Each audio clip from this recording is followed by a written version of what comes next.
section where Elihu now speaks. So you'll recall that what we've done is we've found that in the first couple of chapters there are two rounds of conversation between Yahweh and Satan, which commences the affliction that then beset Job. Then for the next 20-odd chapters, Job and his three friends who came to commiserate with him appeared to go round and round in circles as they tried to unlock the reason for Job's suffering. And as you appreciate, the friends really made no progress in that entire discussion, with Bildad's last speech in chapter 25 being somewhat of a summary of Eliphaz's first speech in chapter 4. Because the friends, of course, were limited by their view of exact retribution, this false doctrine of exact retribution, that God deals with people in an immediate sense in this life, based on their conduct for good or for bad. And that therefore, though Job appeared to live or be living an extremely godly life, the fact that he was suffering now such grave calamities must mean that he was an out-and-out hypocrite, that clearly God was displeased with him, that his external righteousness must be external only, and that he was really a very corrupt sinner. And therefore the friends were all about trying to elicit a confession from Job, because it seemed clear to them that he was going to die very, very quickly, and that the best thing that he could do would be to confess his sin and to repent before he died. Well, of course, that wasn't true at all. Job wasn't the sinner that they thought he was, and the sins that they began to make up that he had created weren't true at all. In fact, Job was being tried only because of a discussion that Satan had with God right at the very outset of the book, which, of course, none of the participants therefrom knew about at all. But what happened in the process of Job's three friends going around and round in circles and beating him over the head with this continual berating argument of his wickedness was that even if they made no progress, Job made considerable progress in his understanding of his relationship with God, to such an extent that by the end of chapter 31, Job had lost everything. I mean, he had completely lost everything apart from his character, and nothing could take his character from him. And so he got to the position where he basically said, well, even if God changes his character, I will never ever change my character. And so, of course, Satan was wrong. Even if Job did lose all the money and all the blessings God gave him, he would never ever curse God. So much so, he says, and as I say, I speak with respect, that even God would leave the truth before Job did. And that's where things had got to at the end of chapter 31, and Job had a number of charges now that he was going to bring against God, because, he believed that God was doing a poor job of ruling the world. God wasn't treating him justly, and as you have on your handouts, 5 at least charges Job thought to bring against God as he desired his day in court. Well, when you come to chapter 32, we introduce the next character of the story, and that's this young man Elihu. And Elihu's now going to speak between chapters 32 and 37. So this is the next section of the book of Job. And as we mentioned yesterday, there are 4 rounds or 4 cycles of speech which Elihu commences upon. Now, the exact place of Elihu in the entire book of Job is a subject which has given rise to enormous debate, even within the brotherhood. And the question really is, was he good or was he bad? Does he help the situation here, or does he hinder the situation? Does he just interfere? Now, the problem is made worse by the fact that you could in fact cut out the whole speech that Elihu makes here, and the book of Job would read seamlessly, even if you ignore it. I'll show you what I mean. You look at chapter 31, verse 35. At the end of Job speaking, Job's hardly going to speak. He's not going to speak anymore after this, apart from when he has some interaction with God at the end. But in verse 35 of chapter 31, as Job concludes his words, he says, "Oh, that one would hear me. Behold, my desire is that the Almighty would answer me, and that mine adversary had written a book." So he wants God's charges put down on a piece of paper so that he can defend himself against them. Well, when you come to chapter 38, verse 1, God answers him. Oh, he says, that one would hear me. My desire is the Almighty would answer me. That's what he said in chapter 31. Well, in chapter 38, verse 1, It says that Yahweh then answered Job out of a whirlwind, "Who is this that darkness counsels by words without knowledge?" So God does answer him, you see. So my point is, you could delete chapters 32 to 37 and the whole book of Job would read seamlessly as though nothing had ever gone wrong. Also, what's the need for Elihu? What part does Elihu play, therefore, becomes the question. If, as I say, and as I think you can see, we could omit his entire contribution and still have a perfectly literal reading of the book. In fact, it's been suggested, that Elihu's nothing more than a disrespectful young person who bursts into the record uninvited. I mean, you remember that the three friends had made an appointment to come and see Job, but Elihu wasn't part of that appointment. He just turns up in this record. Bursts in uninvited, sounds off against the three friends, which he does. Sounds off against Job, which he does. And doesn't really solve anything because Yahweh still has to come and speak after Elihu's finished, commencing in chapter 38. So the question is, well, what does he do that's of value? He was extremely angry with Job, I might say. Verse 2, well, if you've got a coloured pencil, just note the repetition here. Then was kindled the wrath of Elihu, the son of Barachel. Towards the end of the verse, against Job was his wrath kindled. Against the three friends, verse 3, was his wrath kindled. Verse 5, when Elihu saw there was no answer in the mouth of these three men, then was his wrath kindled. You see, he comes into the record almost like an angry young man. And he's going to take a piece out of each of them. And people have looked at this and said, well, is this just a young man that's lost control of himself and in his immaturity comes into this debate uninvited? Well, not quite. The other interesting thing is, Elihu does wait. I mean, he does wait for 20-odd chapters before he even says a word. He appears to have been the silent listener to this whole debate which has been going on up until now. And you can see that this tidal wave is building up within him. And you look at verse 4. Now, Elihu had waited till Job had spoken. Verse 11, behold, I waited for your words, he says.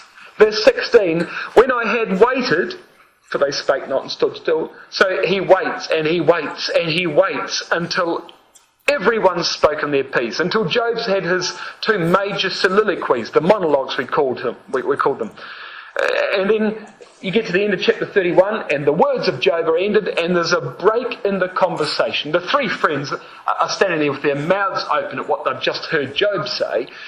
Job's finished it and wiped his hands like this, and now they're looking at each other, at which point Elihu now comes into the picture, having waited and waited and waited, and his anger is building up and up and up and up as he hears what's been going on before him. And he says in verse 18 of chapter 32, I'm full of the matter, he says. The spirit within me constraineth me. Behold, my belly is as wine which hath no vent. It's ready to burst like new bottles. If I don't say something soon, he says, I'm going to explode. I can't believe what I'm hearing from you three and from you, Job. You see, so this is the emotion that Elihu comes in to this debate on in the first chapter. From the get-go, he's extremely emotional about what he says. Well, on the other hand, Job wasn't short of answers when he debated with the friends. So my point is, so you can see why Elihu might be thought to have been disrespectful here. But when Job debates with the three friends, he's not short of answers at all. He was very quick to answer them on what they said, very quick to disagree that he'd committed these grave sins of character which they've accused him of. And when he finally turned his attention to defeating their argument, it was all over in a couple of chapters from about chapter 22 onwards.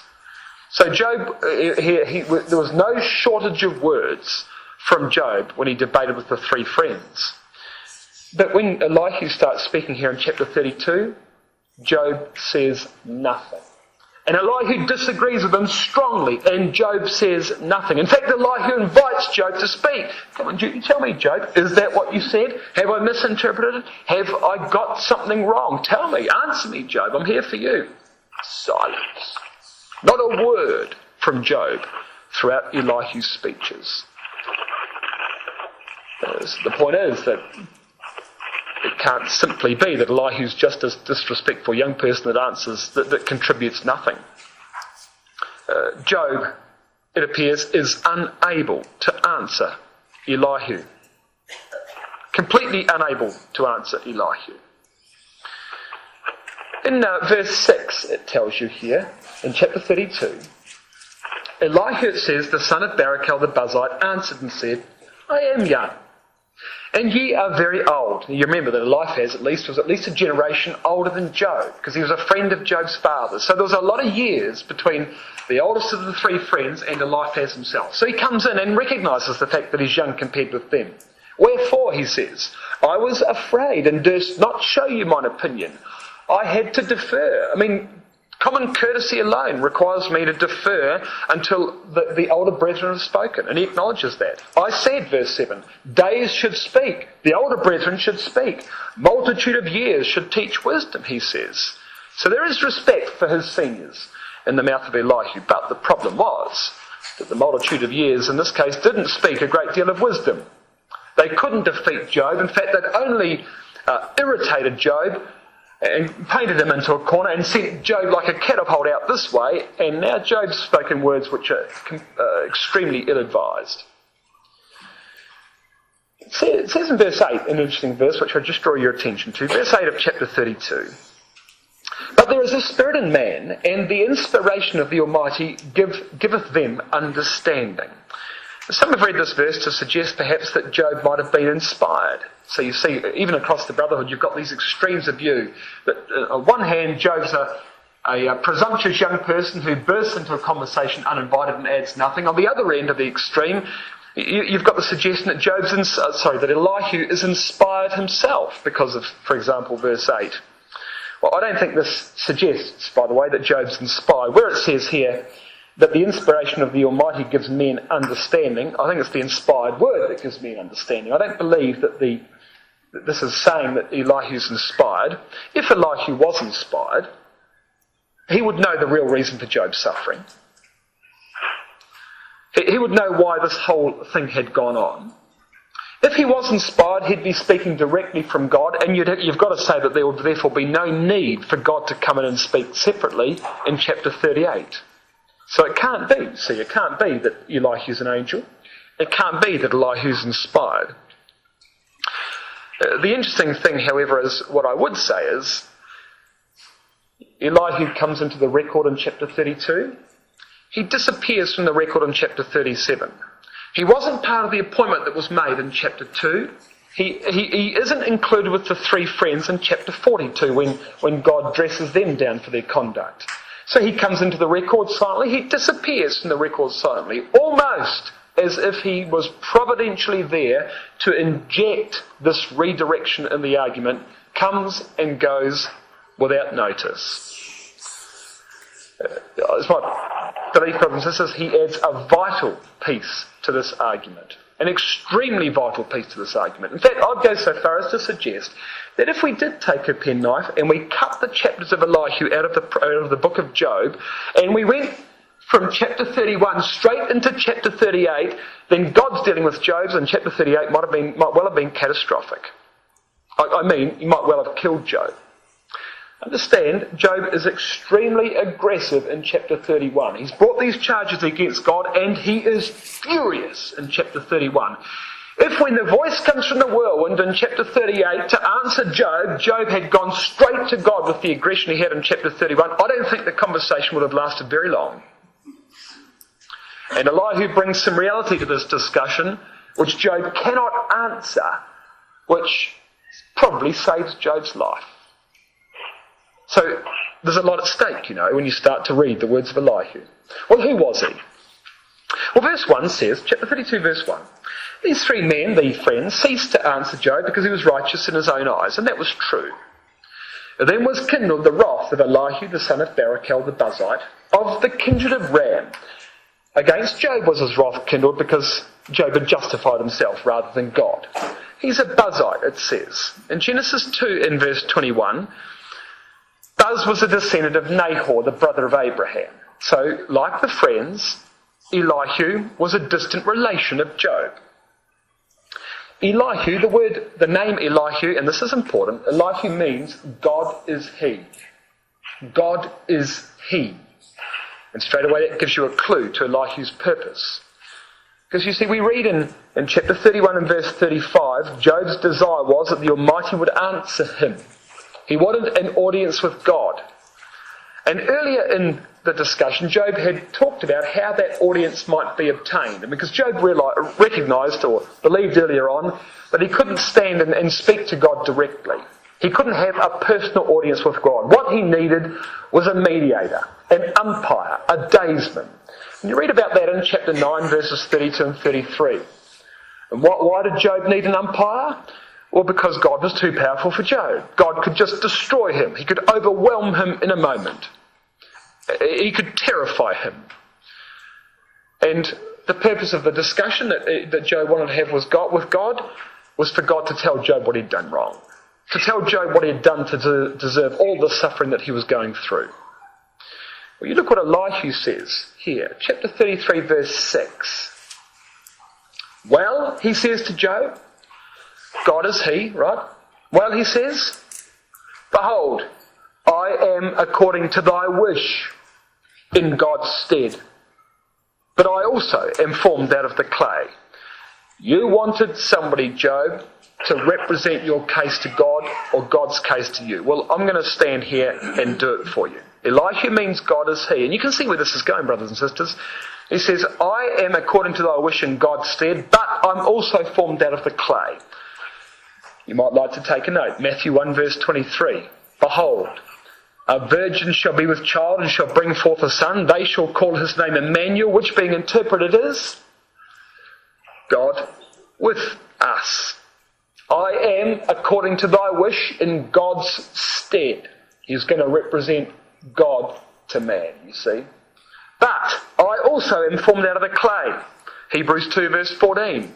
For as much then as the children are partakers of flesh and blood, he also himself likewise took part of the same. So he could represent God to man, but he could still understand man's condition, because he's also formed out of the clay. He's not God. He's not an angel. He's not inspired. He's just a friend. But you can see what Elihu's done. Job has justified himself rather than God. And Elihu says, Job, you've made a great mistake here. You've made a very big mistake. Job wants a vindicator. He wants an umpire so that he can go to law with God. Elihu says, well, I can't do that for you, Job. I can't represent your position to God, but I can represent God's position to you. You want to have the argument, Job? You want to have the argument with God? Have it with me. If you can defeat me, then by all means take the argument directly to the throne of heaven. But if you can't defeat me, maybe you want to reconsider whether you really want to take this argument to God. Because if you can't defeat me, and here I am made out of clay just like you, here I am just a man. If you can't even defeat me, God will kill you. So you wanted the umpire? Well, here I am. I'll offer myself, Job. Have the argument now. Chapter 33, verse 5. If you can answer me, set thy words in order before me. Stand up, he says. Go on then, Job. Give me your best shot. Show me your argument. You know, that's... Set thy words in order before me. Stand up. That's exactly what God says to Job in chapter 38, verse 3. When the voice comes from the whirlwind, gird up thy loins like a man, he says. For I will demand of thee, answer thou me. Stand up and give me your answer, says God to Job. We see Elihu's begun it by saying exactly the same thing to Job here in chapter 33. But of course, you'll appreciate, arguing with Elihu was a very different proposition to answering with God. Verse 7. Behold, Elihu says, my terror shall not make thee afraid, neither shall my hand be heavy upon thee. Isn't that exactly what Job wanted? Remove thy hand from me. Don't terrify me. Isn't that what Job asked that God should do if he was going to go and take his case to God? Elihu says, I can't affect you like this. I can't overwhelm you. I can't destroy you. I'm just a man like you. So, there's the point. If you think you've got a good case to take to God, take it to me first. Because if you can't defeat me, you clearly can't defeat God. So, pretty important, as I'm going to suggest, Elihu's intervention in this whole record. Extremely important. You come across, turn the page, chapter 3, verse 32. Here's what Elihu's going to do for Job. He says in chapter 33 and verse 32, "If thou hast anything to say, Job, answer me. Speak, for I desire to justify thee." I'm on your side, Job. I genuinely want to vindicate you, Job. So you see Elihu's position. He wasn't part of the group that came to see Job. And he wasn't part of the appointment. He just turns up in the midst of this discussion. He says his piece and he leaves. He leaves, perhaps before the end. I mean, he might have been right there at the end when he heard the voice of God, but he's not addressed by God, whereas the three friends are. He just remains silent. A vital injection into the whole course of this argument by Elihu. Well, Elihu's approach is to start quoting back Job's arguments to him and then to answer them. And I'll show you how this all works out. There are a number of, and it's as well to be aware of this, there are a number of places in the next few chapters where Elihu quotes Job's words, and that forms the entire basis for Elihu's answers. So I'd recommend get a pencil out or something. I'll just circle these verses that I tell you, because you have to understand when Elihu's speaking his own words and when he's actually quoting what Job says back to Job. And there's half a dozen places, that's all, across these chapters. So here we start. We start in chapter 33, verse 9. And well, you can see, verse 8, "Surely, Job, thou hast spoken in my hearing. I've heard the voice of thy words, saying." Okay, so verses 9, 10, 11 are a verbatim quote from Job. So Elihu, verses 9, 10 and 11 of chapter 33 are not Elihu's words, they are Elihu quoting Job.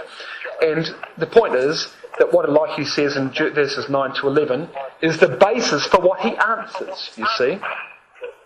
Similarly, verse 13, so 9, 10, 11, put a box around them. Verse 13, "Why dost thou strive against God?" And where it says "for," it will be saying, and this is a quote from Job, saying, "He giveth not account of any of his matters." Who can understand what God does? You pray to him, he doesn't answer you. You look around and there's no explicable reason why things happen. So that last half of verse 13 is another quote from Job.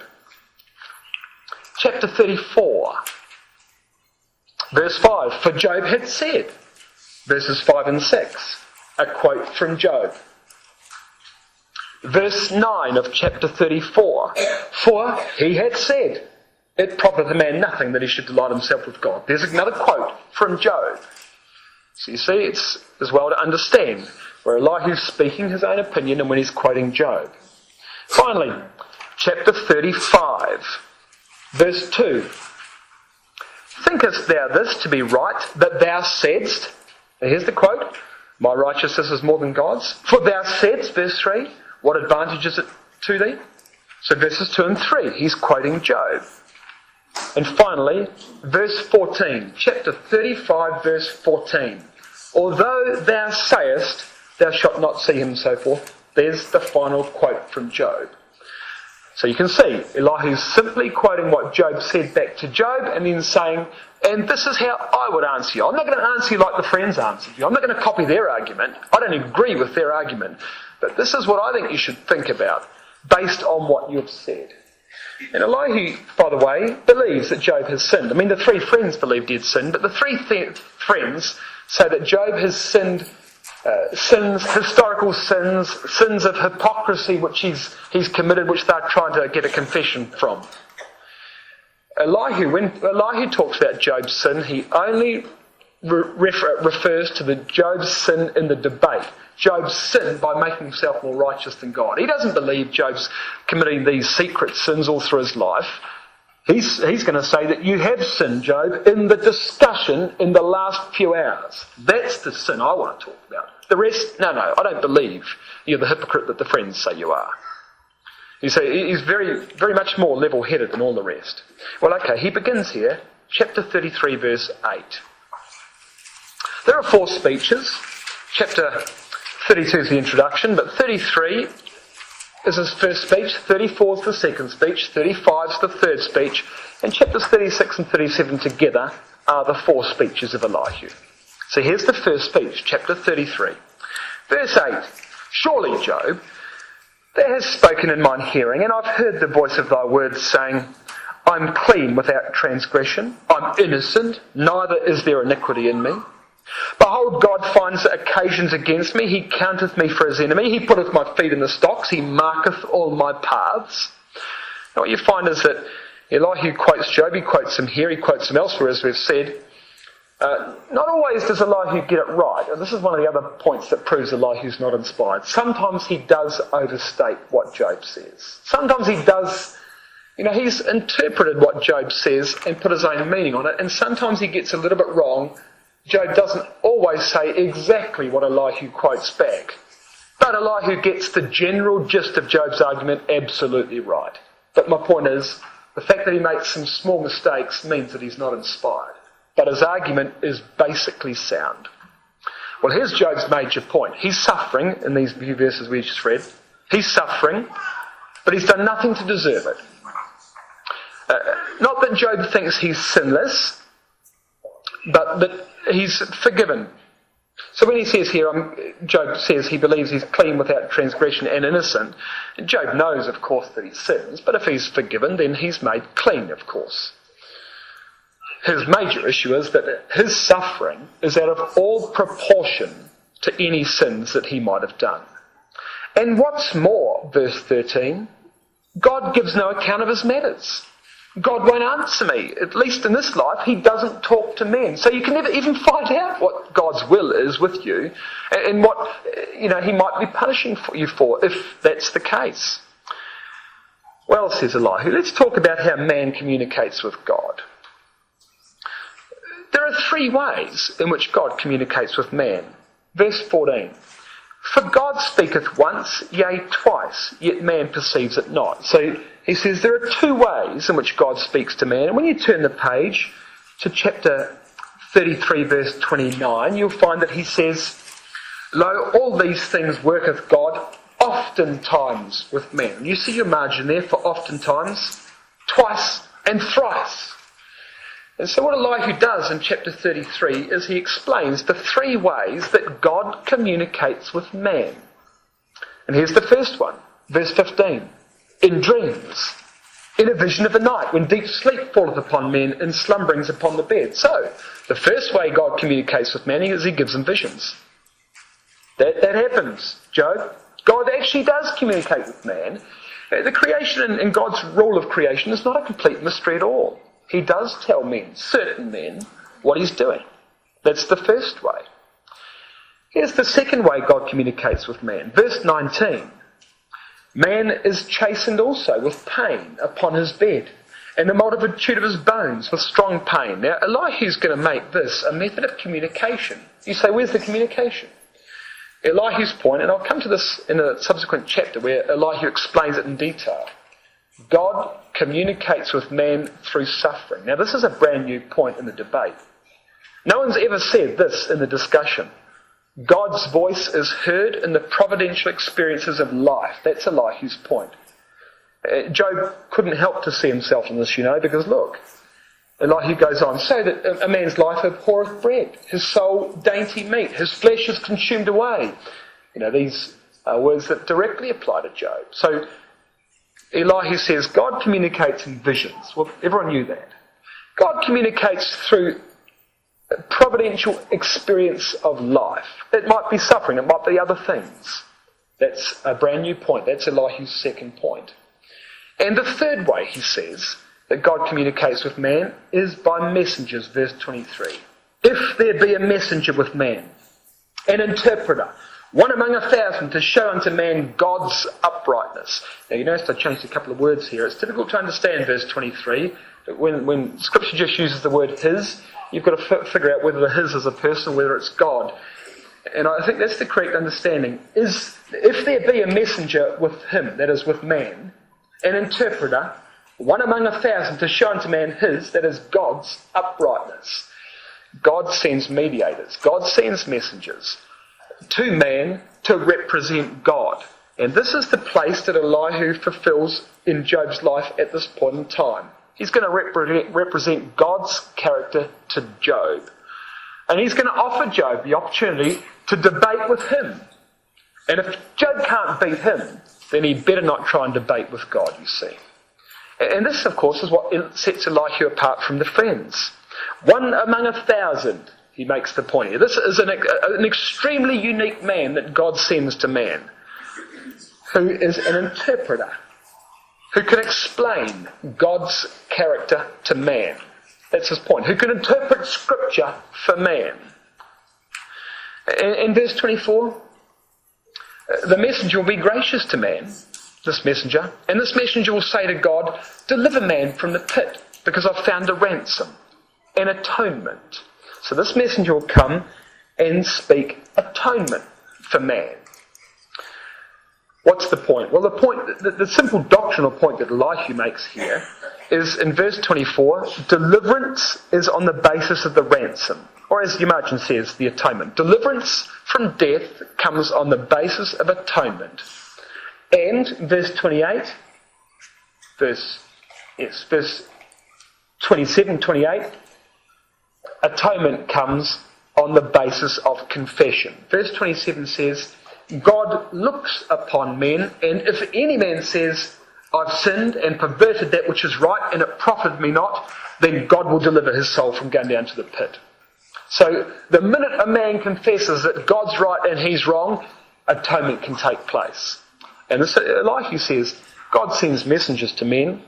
Those messengers come and they represent God's righteousness or God's character to man. If the man confesses his wickedness and God's righteousness, then God can cover that sin and save him from death. That's the third way that God communicates with man. You see? And this is very important at this time that Elihu says this, because look across the column at chapter 34 verse 5. What's Job's problem? Well, Job has said, says Elihu, I'm righteous and God's taken away my judgment. I'm righteous and God's not. Or chapter 35 verse 2. Thinkest thou this to be right, that thou saidst, Job, my righteousness is more than God's? Job's got a major misunderstanding of the character of God versus his character. And Elihu says, God sends messengers to men to represent to them God's character compared with their own. And the minute a man says, I have sinned, verse 27 of chapter 33, I have perverted that which is right, then God can deliver man. But God does have to send one man among 1,000 to the multitude to just help them understand the difference between their characters and God's. And this is the role that Elihu plays, you see. And in all the communication God has with man, the objective is the same. Now you look at the similarity between, or verse 18, chapter 33, verse 18. God keeps back man's soul from the pit and his life from perishing. Verse 22, yea, his soul draws near to the grave and his life to the destroyers. Verse 24, then he is gracious to man and says, deliver him from the pit. Verse 28, God will deliver man's soul from going to the pit. Verse 30, to bring back his soul from the pit. You see, this is all about saving man from death. That's the purpose of God's communication to him. And what did I say? About 5 verses there I read you. All the same point in this particular section. That's why God communicates with man, you see. Well, I think it's fair to say, brothers and sisters, Job just hasn't seen it like this before. He hasn't thought that this might be the case. Look, verse 32. Job, if thou hast anything to say, answer me. Speak now, Job. If I've got this wrong, if I'm misrepresenting you, if I'm misrepresenting God, you think, tell me now. Speak, for I desire to justify thee. But if not, if I haven't got it wrong, Job, then listen to me. Hold thy peace, and I'll teach thee wisdom. I think you've gone too far, Job. But please tell me if I've misinterpreted anything. Silence. Absolute silence from Job, you see. Eli's right, isn't he? He's right. Well, Job, so that's the end of chapter 33. Chapter 34, second speech. Verse 5, Job, you say, I'm righteous and God has taken away my judgment. In fact, Job, you say, verse 9, it profiteth a man nothing that he should delight himself with God. What's the point of being in the truth? That's what you're saying, Job, isn't it? That's what you're saying. Let's take these one at a time. Verse 10, therefore hearken to me, you men of understanding. Far be it from God that he should do wickedness, and from the Almighty that he should commit iniquity. God is not wicked, Job. It's just not true. God is not unrighteous, he's not unjust, he's not wicked. Verse 14. If God set his heart upon man, if he gather unto himself his spirit and his breath, then all flesh would perish together, and man would return to the dust. God is omnipotent. He is all-powerful. And Job, I might say, if God really did want to kill you, what's taking him so long? If God really did want to kill you, as you believe, you'd be dead already. He'd just go, withdraw it, and you'd fall to the ground in an instant. Well, that hasn't happened, Job. So it doesn't appear to me that God does want to kill you. Because it seems very obvious to me that if he wanted to, it would happen before we finish this sentence. Perhaps, therefore, there's another reason for your suffering. You see, he's pretty astute, Elihu. He's starting to put things together, isn't he? Verse 21, chapter 34, verse 21. For God's eyes are upon the ways of man. He seeth all his goings. God is omniscient. He does know everything. He knows about the injustice in creation. He knows all of these things, and I might say, sometimes he deals with that. Look at verse 20, chapter 34, verse 20. In a moment shall they die,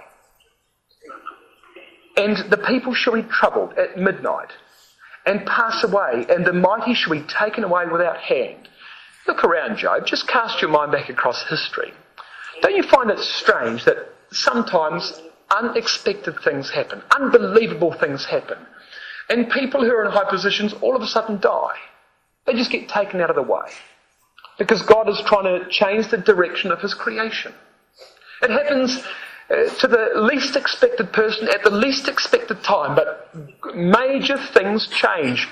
God is in control, actually, of creation, Job.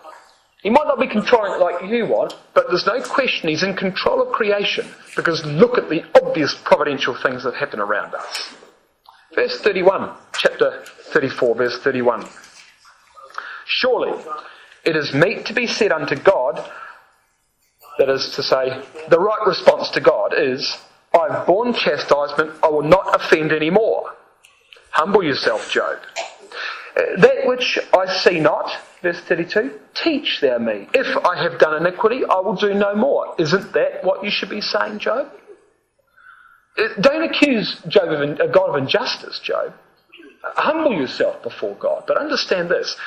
As I say, Elihu's not supporting the doctrine of the three friends here when he talks about Job's iniquity. The iniquity that I believe he speaks of is the iniquity in the debate.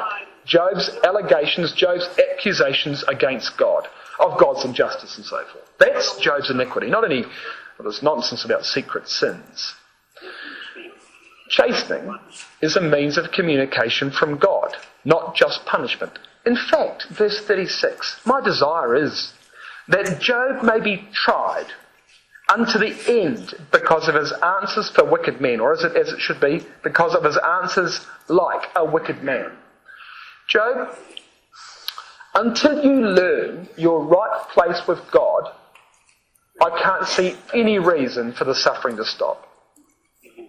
My desire is that the suffering continues until you come to your senses, because that's the purpose of it, Job. Rebelling against trial won't get you anywhere. For God to remove the trial that you're currently under, Job, would be the worst possible thing for you. I mean, it sounds pretty tough what Elihu's saying, but that's basically where he's up to. Job, with you, God's got to be cruel to be kind. And to have removed the trial before now would not have done, obviously, what he wants to do. That's the end of the second speech. Third speech, chapter 35. Now let's come back to another point, Job. Chapter 35, verse 3. You say, what advantage will it be unto thee? What profit shall I have if I be cleansed from my sin? Or as the New International Version says, what profit is it to me? And what do I gain by not sinning? So Job now contemplates, for a fleeting moment, contemplates the prospect of leaving the truth. He said, well, I could just... What's the point of being righteous? Now, you know that by the end of Job's speech he says there's every point of being righteous. But throughout the debate he had said this. He says, I'm living... The wicked prosper. Nothing goes wrong for them. They have big families. They live a long time. But here am I, living an extremely godly life, marking every one of my steps. But look what's happening to me. Well, a thinking man might say, what's the point of this? Well, Elihu quotes him back and says, now you have said this, Job. What's the point of not sinning? Well, he says, the first point is that ultimately, whether you sin or whether you don't sin, you really can't affect God. Verse 6. If thou sinnest, what doest thou against him, God? Or if thy transgression be multiplied, what doest thou unto him? So you see, if you see sufferings as a punishment from God and you decide to punish God back by sinning, you should understand that your punishment won't work. No, verse 8, thy wickedness may hurt a man as thou art, and thy righteousness may profit the Son of Man. Certainly your conduct can affect yourself, it can affect other people. But understand that if you decide to punish God because of, have you ever thought to do this, brothers and sisters? Things aren't going well in life. You think God's down on you for some reason, so you say, well, it's not fair. This shouldn't be happening to me. But because it's happening to me, I'm going to take a liberty. I'm going to do something ungodly. I'm going to do something I shouldn't do because God should understand. It's a very human thing to do, actually. It might sound alarming that I'd suggest that you of all people could do such a thing. I think that, you think that. Elihu says, you can't affect God by whether you sin or whether you don't sin. You can certainly affect people by whether you sin, but it can't do anything to God. Never think to punish God back for how things are going in life by doing something before him which he doesn't like. Never think to do that, Job. In fact, he says, you've been praying, Job. Verse 13, surely God will not hear vanity, neither will the Almighty regard it. A consistent life, Job, is a prerequisite to answered prayer. So if things aren't going as you would like them to go, and you decide to punish God back for how he's treating you, don't pretend that he's going to listen to your prayers. You're only going to start the spiral downwards, Job, if you think like this. Amazing, isn't it, to see this sort of thing recorded in Scripture. So verse 16, therefore doth Job open his mouth in vain. He multiplieth words without knowledge. You say, verse 14, Job, that God doesn't listen to my case when it's right in front of him. My case is right in front of God and he's not listening to me. And then verse 15, Job, you say further that God's anger never punishes. It doesn't take the least notice of wickedness. God doesn't act against wickedness. But as I say, Job, in verse 13, a godly conduct or a consistent life is a prerequisite for answered prayer. God doesn't hear vanity. Well, just be glad he doesn't.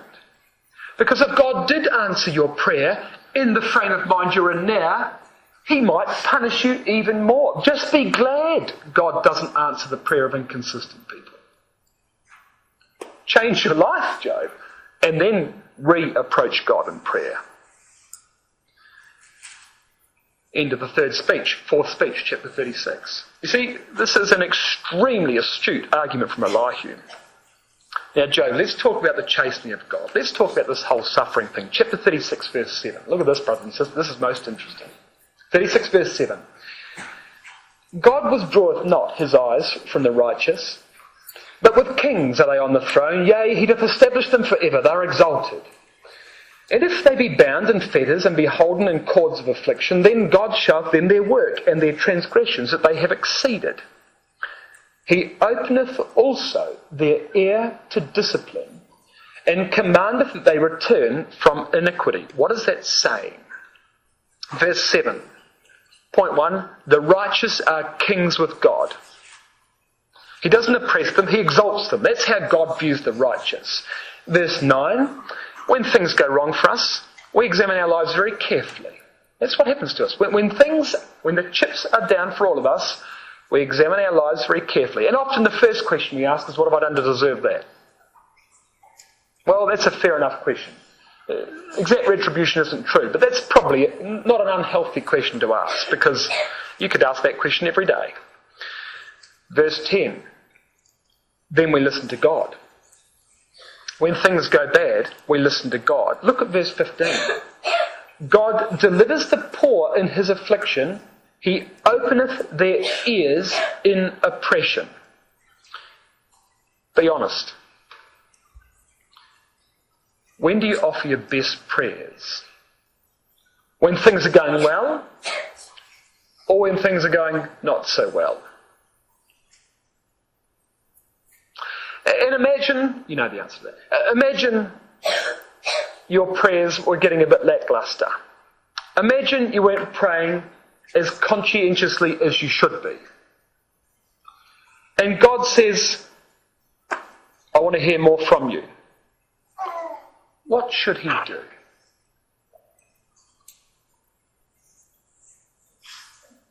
He delivereth the poor in his affliction. He openeth their ears in oppression. So if your Father wants to talk to you and he wants you to listen, how should he achieve that? He opens our ears in oppression. And Job has never thought of this before. And Elihu says, this is a bombshell in Job's life. Elihu says, Job, you say that God's unintelligible. You say you can't talk to him, he doesn't answer you. He's talking to you now, Job. Suffering and trial is a major means of communication from God to the saints. Because it's when they give their best prayers. It's when they are most attentive, when things aren't going well. So God wants to talk to us. However should he begin that discussion? It says it right there, doesn't it? And verse 16, even so, would God have removed thee out of the strait into a broad place where there is no straightness? And that which should be set on thy table should be full of fatness. You know what, Job? If you had been more attentive to God's conversation with you before now, the suffering would have already stopped. Isn't it true? That's exactly what it says in verse 16. If you had been listening to what God was trying to teach you, we wouldn't be having this discussion right now. So, Job, don't be tempted. Verse 20. Desire not the night when people are cut off in their place. This is a reference to death. Don't ask to die, Job. Don't wish that the grave would close over you. Verse 21. Take heed, regard not iniquity. Don't respond to God's discipline by turning to evil, Job. Don't do that. Verse 26. Behold, God is great, Job. We know him not, neither can the number of his years be searched out. God is infinite. We can't begin to comprehend him. He is in control. He does love the righteous. He is just. And there is value in serving him. Your values aren't wrong, Job. Your conclusions are right. You're just not listening to the discussion from your Father. But look, verse 27. For God maketh small the drops of water. They pour down rain according to the vapour thereof. You know, as they were speaking, as they were beginning to have this discussion, it started to rain. Little drops, one here, one there. Elihu actually first notices this, the weather changing, as they're having this discussion. They're outside, because Job's outside the city, remember, scratching himself with potsherds beside the ashes of the fireplace. They're outside, and Elihu first notices the clouds beginning to darken overhead back in chapter 35 and verse 5. At that time he was comparing God's immunity to man's activity. And he says, look to the heavens, look how great God is, he says. And already the sky at that point was beginning to cloud over and it had attracted Elihu's attention. Well, now we've got the first drops of rain beginning to happen in verse 27. Verse 32, with clouds he covereth the light, and he commandeth it not to shine by the cloud that comes betwixt. So now the clouds have moved in front of the sun in verse 32, and the whole place is getting dark. Chapter 37, verse 2. Hear attentively the noise of his voice and the sound that cometh out of his mouth. So there's thunder in the distance, you see. There's a storm beginning to happen. Verse 4. After it, a voice roareth, he thundereth with the voice of his excellency. He will not stay them when his voice is heard. So now there's thunder nearby, and the voice of God and the thunder that Elihu's described is getting louder and louder as the storm comes upon them. Verse 9. Out of the south, or as it is, out of the chamber cometh the whirlwind, and cold out of the north. So there's a north wind, a cold north wind blowing towards them. And verse 15. Dost thou know when God disposes them and causes the light of his cloud to shine? What's that? Well, now the clouds are lighting up. There's lightning, isn't there? There's lightning, so the wind, there's this cold wind blowing from north, and the whole place is getting dark. They can no longer see the sun, and the clouds are lighting up like this. As lightning zips from one side of the sky to the other. Verse 16. Dost thou know the balancing of the clouds, the wondrous works of him which is perfect in knowledge? So now the clouds, they're balancing, he says, they're starting to move around like this. They're starting to circle these clouds around about them. Verse 17, how thy garments are warm when he quieteth the earth by the south wind. So the wind has changed direction. It's now come from the south, and the earth's gone quiet. What does that mean? The birds have stopped chirping. The cattle have stopped lowing. All the animals around them, everything's gone extremely silent. Everything's gone to ground. Everything's gone into its burrow. All the animals, the livestock are probably lying down. This is getting quite serious here with the weather. And everything's quiet. No birds, no sound of livestock. All the animals are hiding. Everything in creation has stopped. And now the clouds are starting to move faster and faster overhead above them. Verse 18. Hast thou with God spread out the sky, which is strong, and it is a molten looking glass. Now the sky looks like metal above them, you see. And the vault of heaven is sealed. And there's lightning darting from one side of the clouds to the other, reflecting off them. Verse 19. Teach us what we shall say unto God, for we cannot order our speech by reason of the darkness. So now they can't even hardly see each other. And here they are, these three friends. They're standing on one side. There's Job sitting there on the ground. There's Elihu standing, and he's relating what he says to the storm that's brewing overhead. And it's just got darker and darker and darker and darker like this. As they're having this discussion, Elihu just keeps speaking. Verse 27. Sorry. Yes. 22, he says, sorry. Fair weather, he says. Comes out of the north. With God is terrible majesty, he says. Now that's interesting. Fair weather. Look at your margin. What is this verse saying? Fair weather cometh out of the north. The margin says gold cometh out of the north. Now, this would normally be a reference to the sun. The problem is, the sun doesn't come from the north. What is this, brothers and sisters? What is happening here? They're in the middle of a storm. The sun has already been obscured, we read earlier, by the clouds. But there's a light in the north. Gold, the merchant says. There's a light in the north. Out of a bright light coming from the north. What is it? I'll tell you what it is. Ezekiel chapter 1 verse 4. I looked and behold, a whirlwind came out of the north, a great cloud and fire enfolding itself, and brightness was about it. It's the Shekinah glory. A light has come from, this is the presence of God now coming upon this discussion. And a great light has come from the north. And immediately as this whirlwind starts to take over, then Yahweh, verse 1 of chapter 38, answers Job out of the whirlwind and says, Who is this that darkeneth counsel by words without knowledge? Gird up now thy loins like a man, I will demand of thee, and answer thou me. And all of a sudden we're into the discussion between Yahweh and Job as the Shekinah has come right above them from the north, and the storm has completely enveloped them. And they're cocooned in this cloud and in this darkness, and Job's now going to start his interview with God. Extremely dramatic situation. Do you know there's something even more powerful here than that? And it's contained in Elihu's last words in verse 23 of chapter 37. Touching the Almighty, Elihu says, we cannot find him out.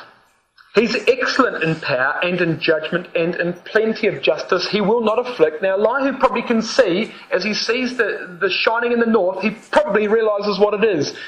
And before he gets completely drowned out by the noise of the storm and the voice of God, he puts in one last comment to Job and says, this is the character of the God we love, Job, in verse 23.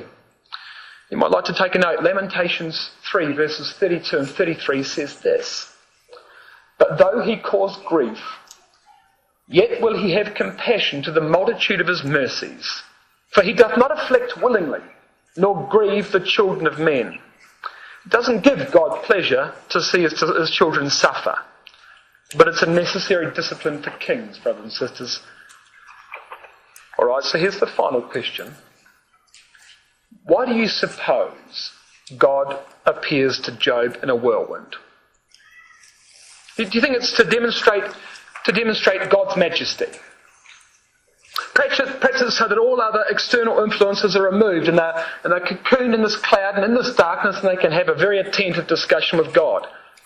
Perhaps it's to show Job how small he is compared with the creator of heaven and earth. Why do you think God answers Job in chapter 38 out of a whirlwind? Well, I don't think it's any of those reasons I just gave you. I think there's one preeminent reason. And that's contained back in chapter 1. Look at this. And when you see this, if you haven't already realised, it's the obvious reason. Chapter 1, verse 18. Why does God appear to Job in a whirlwind? Well, verse 18, it says in chapter 1, while he was speaking, there came also another and said, thy sons and thy daughters were eating and drinking wine in their eldest brother's house. And behold, there came a great wind from the wilderness and smote the four corners of the house, and it fell upon the young men, and they are dead. And I only am escaped to tell thee. What kind of a wind, brothers and sisters? What kind of a wind is it that hits four corners of a house at the same time?